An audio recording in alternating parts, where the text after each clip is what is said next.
അനുരാഗിണി ഇതായൻ കരളിൽ വിരിഞ്ഞ പൂക്കൾ.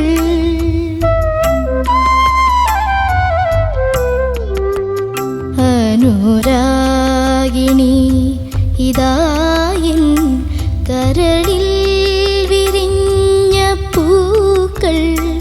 ഒരു രാഗമാലയായി ഇതു നിന്റെ ജീവനിൽ അണിയൂ അണിയൂ അഭിലാഷപൂർണിമേ. അനുരാഗിണി ഇതായൻ കരളിൽ വിരിഞ്ഞ പൂക്കൾ.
നിറമേകും ഒരു വേദിയിൽ കുളിരോലും ശുഭവേളയിൽ പ്രിയതേ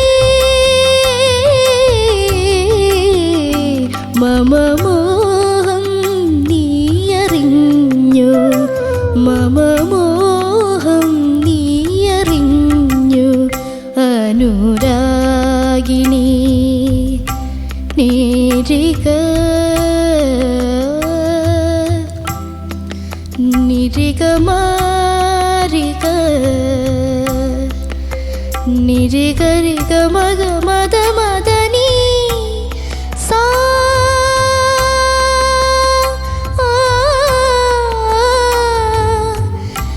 നിരിക നിദ മഗരിനി നിരിക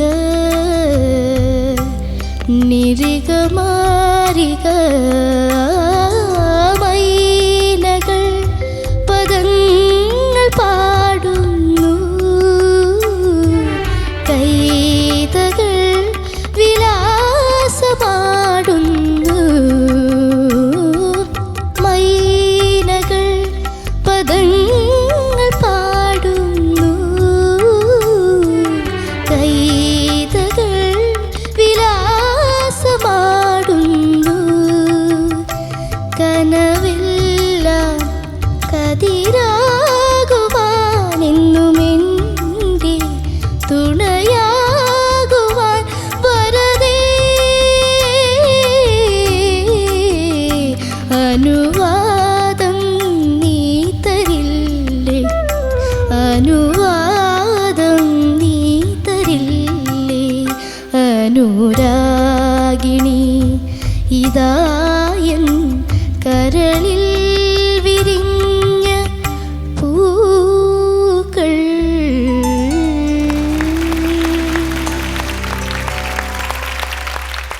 മെബു, എന്തോ എത്രത്തോളം ഇംപ്രവൈസ് ചെയ്യാൻ പറ്റി?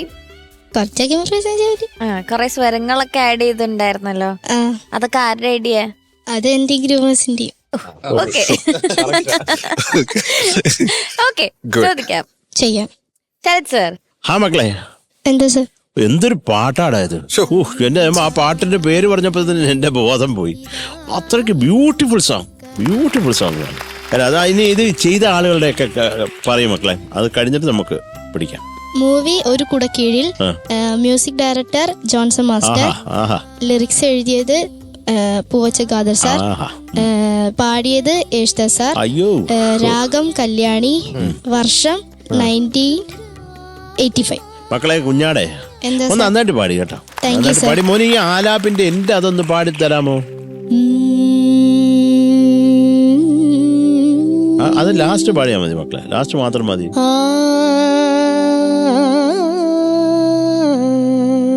അത് പിന്നെ ഒരു സുഖമുണ്ട്. ആദ്യം പാടിയപ്പോ ഒരു സുഖമില്ലായിരുന്നു. ദേ തേ തേ.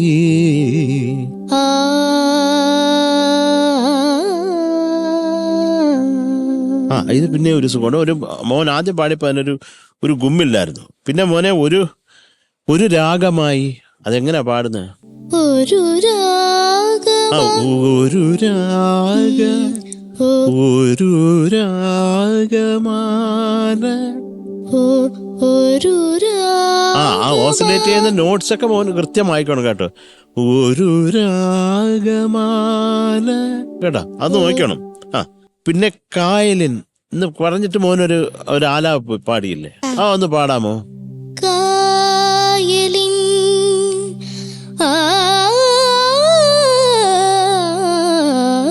അല്ല, ഞാൻ ചോദിച്ചു മോനിപ്പോ ഈ പാട്ട് തുടങ്ങുമ്പോ ഇത് കല്യാണിയാണ് എന്ന് പറഞ്ഞു. പിന്നെ എന്തിനാണ് ഇപ്പൊ ചെറിയ അതെന്തിനാണ്? അത് ചെറിയ മദ്യമം ചേർത്തതാ. എന്തിന് വൈ? എന്റെ ഫേവറേറ്റ് രാഗമാണ്. എന്റെ മിക്ക പാട്ടുകളും കല്യാണി. അത് കല്യാണിയെ ഇഷ്ടമാണ് ഷാനിന്. അതെ, അതെനിക്കറിയാം. I love her. മക്കളെ എടാ, അത് എന്തിനാണ്? അതൊരു ഔചിത്യം ഇല്ലാതെ തോന്നി അത് പെട്ടെന്ന് വന്നപ്പോ.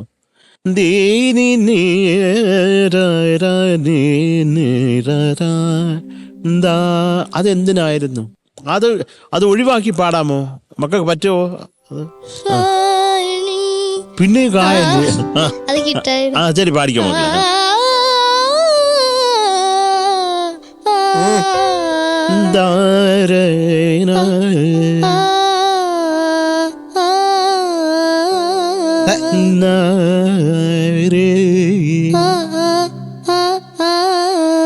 അത് ചെറിയ മായല്ലേ മോനെ? അതല്ല,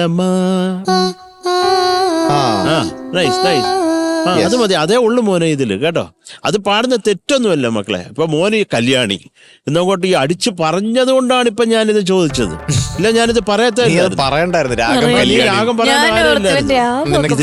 കല്യാണി എന്ന് വിളിച്ച അമ്മ എന്ന് പറഞ്ഞ അപ്പം പിന്നെ ഞാൻ ഓട്ടിക്കുന്നതന്നെ മക്കളെ. അതുപോലെ കേൾക്കുമീ തുഷാര മേഘങ്ങൾ, അതെങ്ങനെ ഒന്ന് പാടാമോ? കേൾക്കുമീ കേൾക്കുമീ തുഷാരമേഘങ്ങൾ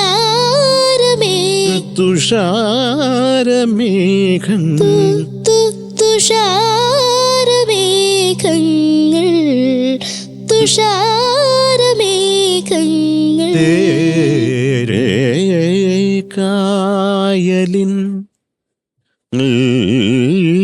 കായലിൻ തുഷാരമേഘങ്ങൾ കായലിൻ. അതൊക്കെ നോട്ട് ചെയ്യണം കേട്ടോ, പ്രാക്ടീസ് ചെയ്യണം.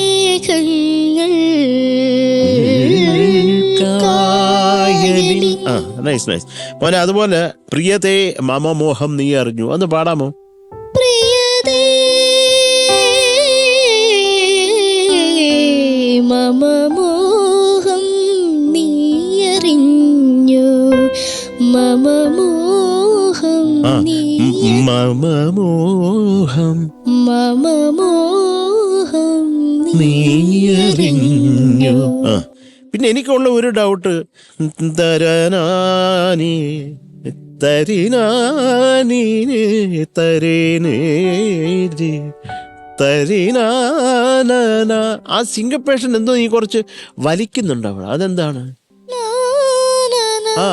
ദാരിന അത്രയും കൂടെ നീട്ടിയിട്ടാ പിടിക്കുന്നത്. അതാ ഇതാ ഞാൻ പറഞ്ഞത്. അത് വേണ്ട. തരിനാനി ദരിനാനീനേ തരിനാരി ദനിനാന യാകുവാൻ അത്ര എന്തിനാ യാകുവാൻ. ആ മോനെ അത് മനസ്സിലായോ? മനസ്സിലായി. നീട്ടണ്ട അത്രയും. ഇതൊക്കെ ഇതിന് അകത്തുള്ള പ്രധാനമായിട്ടുള്ള ഏരിയകളാണ് കേട്ടോ. നമുക്ക് അതൊക്കെ ശരിയായിക്കോണം ഓക്കെ സാർ. ചക്കര എന്തെങ്കിലും ഇത്രയും മക്കൾ ചെയ്തില്ലേ, അത് വലിയ കാര്യമല്ല. നമ്മൾ ഓരോന്നും നമുക്ക് പാഠമല്ലേ. നമ്മൾ കുഞ്ഞുങ്ങളെ നമ്മൾ വീണിട്ടാണ് എണീക്കുന്നത്. ഒരു കൊച്ചു അമ്മയുടെ വയറ്റിൽ നിന്ന് ഇറങ്ങി ഒരു ഒറ്റ ഓട്ടം അങ്ങനെ ജീവിതത്തിൽ ആരും ചെയ്ത് കാണത്തില്ലല്ലോ. അമ്മ കൊച്ചാ കുഞ്ഞേ എന്ന് വിളിക്കുന്ന ഓടിയിട്ടുണ്ടോ എവിടെങ്കിലും? അപ്പൊ അത് വീണ് മൂക്ക് കുത്തി പൊട്ടി തല പൊട്ടി കാലൊടിഞ്ഞ് അങ്ങനെയൊക്കെയാണ് അത് പഠിക്കുന്നത് അല്ലേ. അപ്പൊ അത് വിചാരിച്ചാൽ നമ്മൾ ചെറുപ്പത്തിൽ എഴുതി. ഇപ്പൊ ഈ വലിയവരും ആയവര് തന്നെ എത്രയോ തെറ്റുകൾ ചെയ്യുന്നു. നമ്മളിപ്പോൾ സംഗീതത്തിന്റെ കാര്യത്തിലാണെങ്കിൽ പറ്റിപ്പോവും. അതും മനുഷ്യരല്ലേടാ നമ്മൾ അല്ലേ. ഇപ്പൊ കുഞ്ഞിന് എല്ലാ ഐശ്വര്യവും ഉണ്ടാകട്ടെ. മക്കളെ നന്നായിട്ട് തന്നെ പാടിയിടാ കേട്ടോ. All the best. Sarath sir കുഞ്ഞിലെ നല്ല കുട്ടിയായിരുന്നോ കുരുത്തക്കേടായിരുന്നോ? നല്ല കുട്ടിയായിരുന്നു. ഫുൾ ടൈം പാട്ടും പാടി വീട്ടിൽ തന്നെ അവരുടെയൊക്കെ ഇടയിൽ വളർന്നു. അതുകൊണ്ട് ഒരു കുരുത്തക്കേടും ഇല്ലായിരുന്നു ഞങ്ങൾക്ക്. എന്റെ അനിയനായിരുന്നു പിന്നെയും പെശക്. കാര്യം അവൻ എന്തെങ്കിലും വിഡിത മണ്ടത്തരങ്ങൾ ചെയ്ത് കൂട്ടും. മറ്റേ ചെറിയ സ്പൂണിൽ വെള്ളം ഒഴിച്ച് ഭയങ്കര അപകടകാരിയായിരുന്നു. അത് കേട്ടായിരുന്നു. വീട്ടില് മുറിയിൽ കത്ത് പിടിപ്പിച്ചു. എന്നിട്ട് ഇങ്ങനെ ഓടുവാ. അവൻ ഭയങ്കര ഓട്ടം. എന്തിനാ ഈ തീ കടത്താൻ വേണ്ടി ചെറിയ സ്പൂൺ കൊണ്ട് അവൻ ഓടുന്ന മതി വെള്ളം എല്ലാം പോകുന്നുണ്ട്. അവൻ അത്ര ബുദ്ധിയാ അത് ഓട്ടം. അപ്പൊ അതുകൊണ്ട് അഹങ്കാരമൊന്നും ഇല്ലായിരുന്നു മോനെ പഠിക്കുന്ന കാലത്ത്. ഞാൻ 10ാം ക്ലാസ്സിൽ ബീച്ചിൽ പോയിട്ട് അവിടെ മാമൻ നിന്നിട്ട് പോടാ വീട്ടിൽ അടിച്ചോടിച്ചു. അപ്പോഴും ബീച്ച് കണ്ടില്ല. പിന്നെ ബീച്ചിന്റെ പടം വീട്ടിൽ വന്ന് ഈ പടം പേപ്പറിൽ വരച്ചിട്ട് അത് കണ്ട് രസിച്ചു. എന്നിട്ട് അവസാനം എപ്പോഴാണ് ബീച്ച് കണ്ടത്? കണ്ടത് 10-40 വയസ്സിൽ ചെന്നൈയിൽ എത്തിയതിനു ശേഷം പിന്നെ കുറച്ച് സ്വാതന്ത്ര്യമുണ്ട്. നമ്മൾ അങ്ങനെ തനിയായിട്ട് പോകാനൊക്കെ തുടങ്ങി. അത് പിന്നെ ഹരിച്ചേട്ടാ എന്താ സാർ? നല്ലതായിട്ട് പാടിയടാ. Thank you sir. എല്ലാം ശരത്തേട്ടൻ പറഞ്ഞു. ഓൾമോസ്റ്റ് എല്ലാം കവർ ചെയ്തു. പിന്നെ ഇതിൽ വലിയ ഇംപ്രവൈസേഷൻസ് ഒന്നും ഞാൻ കണ്ടില്ല. കാരണം ഇതിൽ ഓൾറെഡി ഇംപ്രവൈസേഷൻസ് ഉള്ളൊരു പാട്ടാണ്. പിന്നെ മോനെ ഒരു രാഗമാലയായി ഒന്ന് പാടാവോ? ഒരു രാഗമാലയായി ഇതു നിന്റെ ജീവനിലല്ല ജീവൻ. ഇതു നിന്റെ ജീവനിൽ. മോൻ ലൈവ് പാടിയപ്പോഴും ഈ ജാ വരുന്ന സ്ഥലത്തൊക്കെ ചായട്ടാ ജീവനിൽ. അപ്പം ഞാൻ ജീവനാ ചീനി നേടിട്ടുണ്ട്. ഒരു ജീവനും ഇല്ലാതെ പാടുന്നു കൊച്ച്. മക്കളെ അതുപോലെ ഒരു രാഗമായി മായും മക്കൊക്കെ പറയുമ്പോ ബാന്ന് കേൾക്കുന്നുണ്ട് കേട്ടോ. അത് ഒന്ന് നോക്കണേ. അതൊക്കെ നിങ്ങളൊന്ന് ശ്രദ്ധിക്കണം കേട്ടോ. ഈ ജീവനിൽ മമമോഹം അതൊന്ന് പാടിക്കേ. മമമോഹം മമമോഹം നീ തരില്ലേ. അറിഞ്ഞു അത് പറയും. മമമോഹം നീ അറിഞ്ഞോ.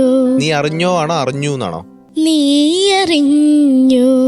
മമമോഹം നീ അറിഞ്ഞു. Okay new. അപ്പം നേരത്തെ ലൈവില് ഞോ എന്നായിരുന്നു പാടിയത്. നിമിഷകവി കുറച്ചൊന്ന് മാറ്റി പിടിച്ചു കേട്ടോ. പിന്നെ ആ സംഗതി മോനെ കല്യാണിയല്ലേ. അപ്പൊ പിന്നെ നമ്മൾ ആ കമ്പോസർ ചെയ്ത് വെച്ചതിന് മാറ്റി ചെയ്യേണ്ട ആവശ്യമില്ല.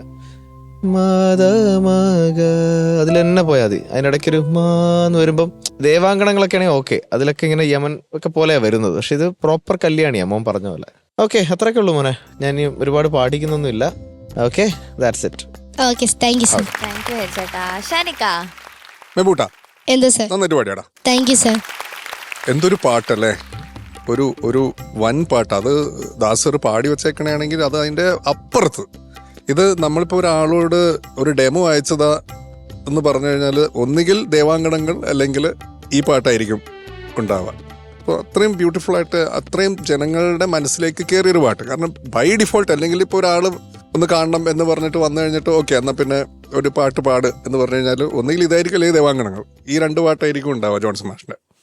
മോന് നന്നായിട്ട് തന്നെ പാടി. കാര്യങ്ങളൊക്കെ ഇവർ പറഞ്ഞു. എനിക്കും ഈ പറഞ്ഞ പോലെ ആ ഹമ്മിങ് പിന്നെ കേൾക്കുമീ മമമോഹം എല്ലാം ഒരു പാട്ട്. പിന്നെ എനിക്ക് ആ സ്വരങ്ങൾ ഇംപ്രവൈസേഷൻ എന്ന് പറയുമ്പം ചരണത്തിന് മുന്നേ കുറെ സ്വരങ്ങൾ കയറ്റി കഴിഞ്ഞാൽ അത് ഇംപ്രവൈസേഷൻ ആവില്ല.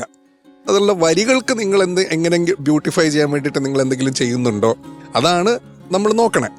നമ്മളിപ്പോൾ ഒരു സിംഗർക്ക് ഇപ്പം ഞാനിപ്പോൾ ഹരിയോട് ഒരു ലൈൻ പാടാൻ പറഞ്ഞു. അപ്പം ഞാനിപ്പോൾ ഹരിയോട് പറഞ്ഞു, എന്നിട്ട് ഓക്കെ ആ ഒരു 4 വരി ഹരി പാടി കഴിഞ്ഞിട്ട് ഞാൻ ഹരിയോട് പറഞ്ഞു, എടാ രണ്ടാമത്തെ ലൈൻ ഒന്ന് ഇംപ്രവൈസ് ചെയ്യും എന്ന് പറഞ്ഞു കഴിഞ്ഞാൽ അവൻ ആദ്യത്തെ ലൈൻ്റെയും രണ്ടാമത്തെ ഇടയിൽ സ്വരങ്ങൾ കുത്തിക്കയറ്റില്ല. കിടക്കട്ടെ 2 സ്വരം. കിടക്കട്ടെ 2 സ്വരങ്ങൾ നല്ലതാണ്, നമുക്ക് ആർക്കും സ്വരങ്ങളോട് എതിർപ്പോ കാര്യങ്ങളൊന്നുമില്ല. പക്ഷെ ഇംപ്രവൈസിങ് എന്ന് പറയുന്നത് ആ ലിറിക്കിനെ നിങ്ങൾ എങ്ങനെ ബ്യൂട്ടിഫൈ ചെയ്യുന്നു, കൂടുതൽ ബ്യൂട്ടിഫൈ ചെയ്യുന്നു എന്നറിയാനുള്ള ഒരു പ്രോസസ്സാണ് നടന്നുകൊണ്ടിരിക്കുന്നത്. നമ്മളിപ്പോൾ കേട്ടുകൊണ്ടിരിക്കുന്നത് എന്താ, അനുപല്ലവി കഴിഞ്ഞിട്ട് കുറേ സ്വരങ്ങൾ വരും, എന്നിട്ട് അതിൽ നിന്ന് നേരെ ആ കണക്ഷനും എനിക്ക് അത്ര വർക്കായില്ല. ആ കണക്ട് ചെയ്തിട്ട് നേരെ മൈനകളിലേക്ക് കയറിയില്ലേ, അതും നന്നാക്കാമായിരുന്നു എന്ന് എനിക്ക് തോന്നി. അപ്പോൾ ഇത് ഈ ഇൻസേർഷന് പകരം എല്ലാവരോടും പറയും, ഈ ഇംപ്രവൈസിങ് റൗണ്ട് എന്ന് പറയുന്നത് നിങ്ങൾ ലൈൻസിനെ, വരികൾക്ക് എങ്ങനെ ബ്യൂട്ടിഫൈ ചെയ്യാൻ വേണ്ടിയിട്ട് എന്താണ് നിങ്ങൾ എടുക്കുന്ന സ്റ്റെപ്സ്, അതാണ് ഈ റൗണ്ടിന്റെ ഉദ്ദേശം. അത്ര എനിക്ക് പറയാനുള്ളൂ. Okay, all the best. Thank you sir. ഷാനിക്ക. ഓക്കെ ബേബു, ചോദിക്കാം. ചെയ്യാം. Sarath sir. 8.4. Thank you sir. Thank you Sarath sir. ഹരിച്ചേട്ടാ എത്ര വേണം മെബിനെ? എന്നാലും മെബിൻ എന്ത് തോന്നുന്നു ഇന്നത്തെ ഞങ്ങളുടെ കമന്റ്സും നിന്റെ പാട്ടും? മേബി ഈ ഷെഡ്യൂൾ മൊത്തം കയ്യിൽ നിന്ന് പോയിരിക്കും. ആണോ? എന്ത് തോന്നുന്നു എന്റെ മോനെ? നീ ഒരു 3 സെക്കൻഡിൽ പറഞ്ഞില്ലെങ്കിൽ ഞാൻ ഇപ്പൊ 1 മാർക്ക് കുറയും. 8.4. എന്നാ പിടിച്ചോ. താങ്ക് യു ഹരിച്ചേട്ടാ. ഷാനിക്ക.